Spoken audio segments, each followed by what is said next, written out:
ओम शांति। गीता के 7वें अध्याय का 12वां श्लोक।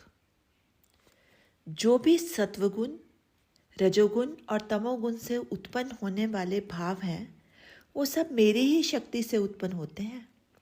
अर्थात सत्व, रज और तमोगुण मेरे से ही, पर मेरे में नहीं है।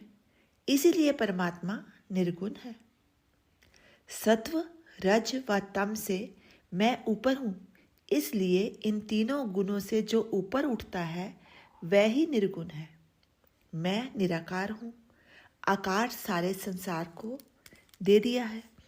आकार माया का ही स्वरूप है। मैं स्वयं माया का हिस्सा नहीं हूँ। जब मनुष्य शुद्ध ब्रह्म में चला जाता है तब माया उसमें प्रवेश नहीं करती और उसी का नाम सन्यासी है। परमात्मा का अस्तित्व तो है, पर उसने अपने लोटे में निर्लेपता की सील लगा रखी है। हमारे शरीर के बीच में भी जो आत्म तत्व है वो भी निर्लेप है। बुद्धि, मन और इंद्रियां लिप्त हैं, पर आत्मा निर्लेप है।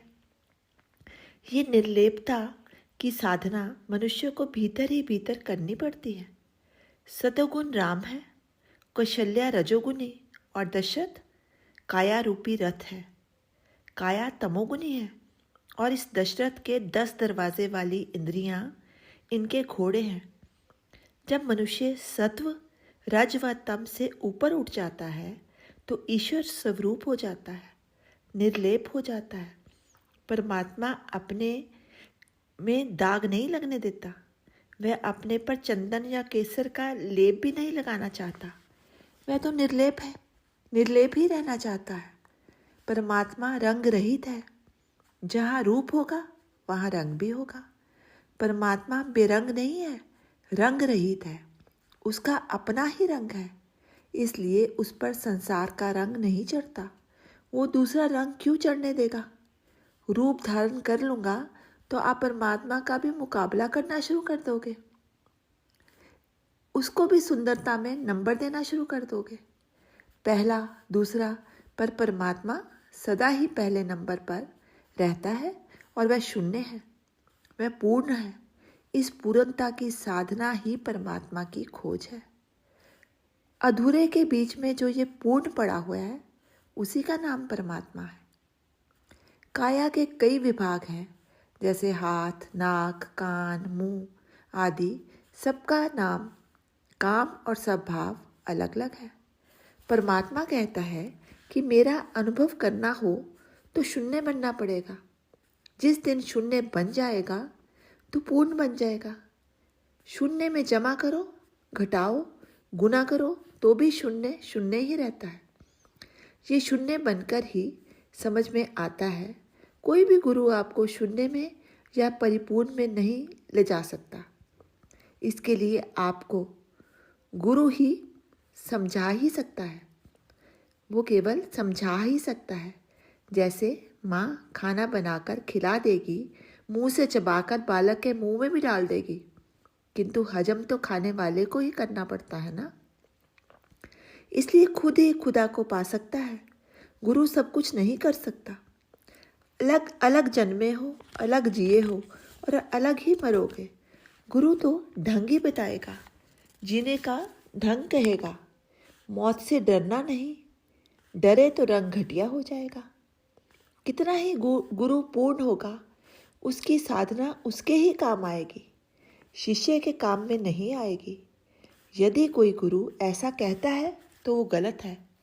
जन्म, मृत्यु और जीवन के सबके अनुभव होंगे अलग अलग। जब तू जन्मता है, गुरु के बिना ही जन्मता है। तत्वज्ञानी कहते हैं गुरु तो पहले से प्राप्त है, मैं ही उसकी शरण में नहीं गया। आत्मा रूपी दिव्यमान सूरज हर एक के मन में और शरीर में है। गुरु तो क्या करेगा? जो ऑपरेशन करवाने को तैयार होगा उसका ही करेगा ना। धर्म का अर्थ है ज्ञान की आंख को ठीक रखना। जब आंखें ठीक होगी तो हम परस्पर विरोधी बातों में भी एकता को देख लेते हैं। इसी प्रकार वो परमात्मा को भी देख लेता है। उसके लिए राम ही महत्व की खोज है, धनुष नहीं। वो तो हर रूप में परमात्मा को प्रणाम करता है। वह बस परमात्मा के साथ एक रूप हो जाता है, कोई शर्त नहीं लगाता।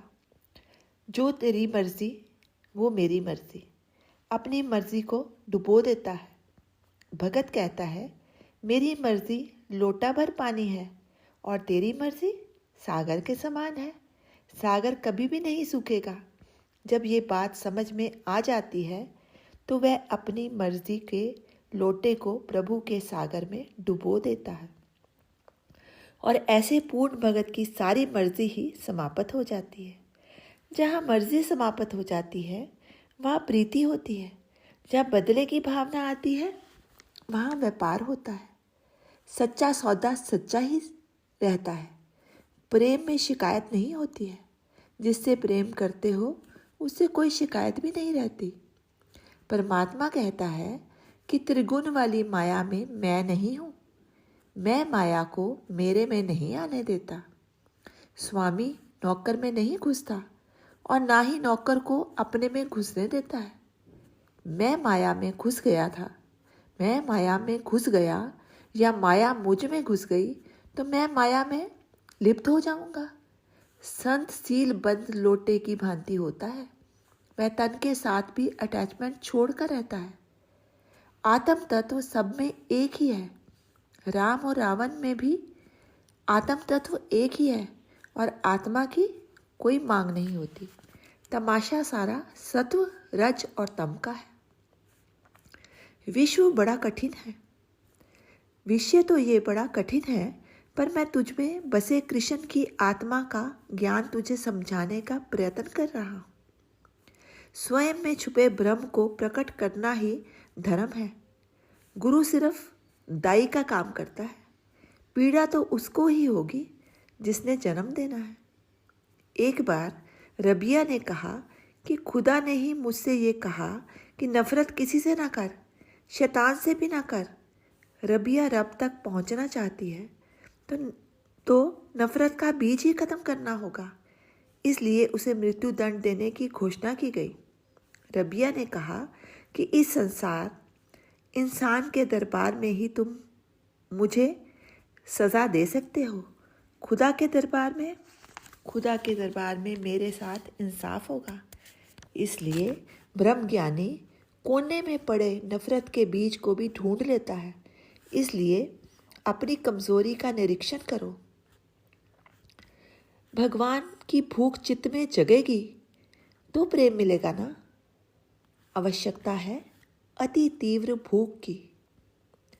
अति तीव्र भूख को परमात्मा की भूख को जगाने की।